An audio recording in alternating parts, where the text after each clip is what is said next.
Hello বন্ধুরা, আজকের আমি আমার বাগানের আরও একটি নতুন ভিডিও নিয়ে চলে এসেছি। আজকে দেখব রাঙালু বা শাঁকালু কিভাবে বসাতে হয়। এর আগে রাঙালু বাস্কেটে কিভাবে বসাতে হয় তার একটি ভিডিও আমি পোস্ট করেছিলাম। আর আজ এই ভিডিওটিতে দেখবেন রাঙালু গাছ কিভাবে মাটিতে বসাতে হয় এবং কি কি সার প্রয়োজন, সম্পূর্ণ তথ্যটি এই ভিডিওর মধ্যে পেয়ে যাবেন। তাহলে চলে আসুন, সময় নষ্ট না করে দেখে নেই কিভাবে রাঙালু গাছের চারাগুলি মাটিতে বসাতে হবে।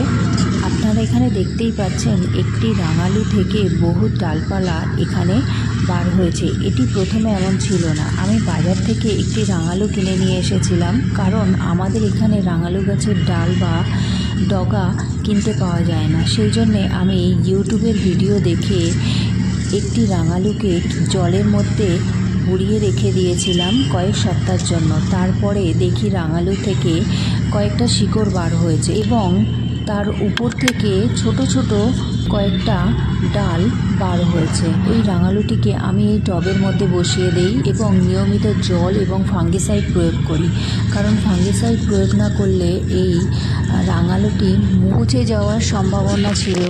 আর আমি প্রথমবার এইভাবে গাছ তৈরি করার জন্যে অতিরিক্ত সতর্কতা অবলম্বন করা দরকার ছিল, তাই আমি প্রতি সপ্তাহে নিয়মিত ফাঙ্গিসাইড প্রয়োগ করে যাই। এখন দেখছেন গাছের মধ্যে ছোট ছোট কাণ্ডতে ভরে গেছে, আর এই কাণ্ড বা ডগাগুলোকেই আমি সংগ্রহ করে নিচ্ছি মাটির মধ্যে বসিয়ে দেওয়ার জন্য।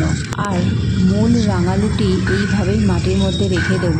আর এর থেকে কিছুদিনের মধ্যে আমার মনে হয় আরও কিছু কাণ্ড পেয়ে যাব। এই গাছে খুব বেশি সার বা কীটপতঙ্গের উপদ্রব হয় না।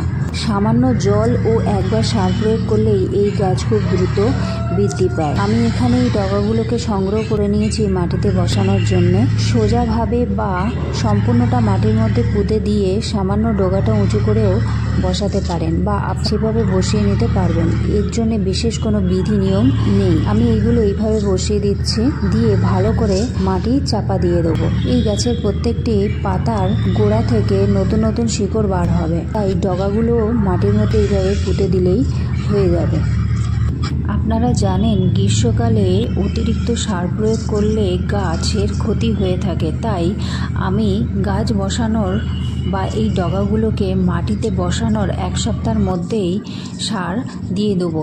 এখানে আমি সার হিসাবে আমার কাছে যে 1.5 বছরের পুরনো সরিষার খোল আছে, সেই আস্ত সরিষার খোলগুলোই মাটির মধ্যে দিয়ে দেবো আর নিয়মিত জল দিয়ে যাব।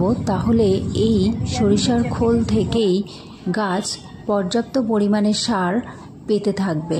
আমি এইভাবে গাছগুলোকে মাটির মধ্যে পুঁতে দিয়েছি এবং গাছের গোড়ায় মাটি দিয়ে একটু উঁচু করে দিচ্ছি আর একটু হাত দিয়ে সামান্য চেপে দিচ্ছি যাতে আলগা হয়ে না গাছ পড়ে যায়, তাই এইভাবে সামান্য একটু চেপে দিতে হবে।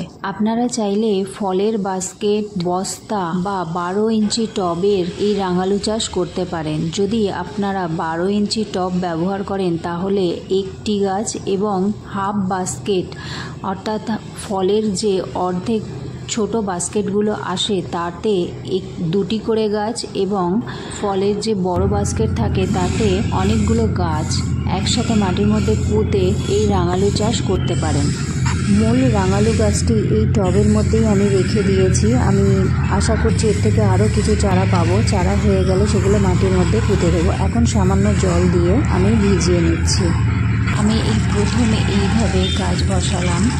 যদি ভিডিওটি ভালো লাগে তাহলে অবশ্যই লাইক, শেয়ার এবং সাবস্ক্রাইব করবেন। ভিডিওটি সম্পূর্ণ দেখার জন্য ধন্যবাদ।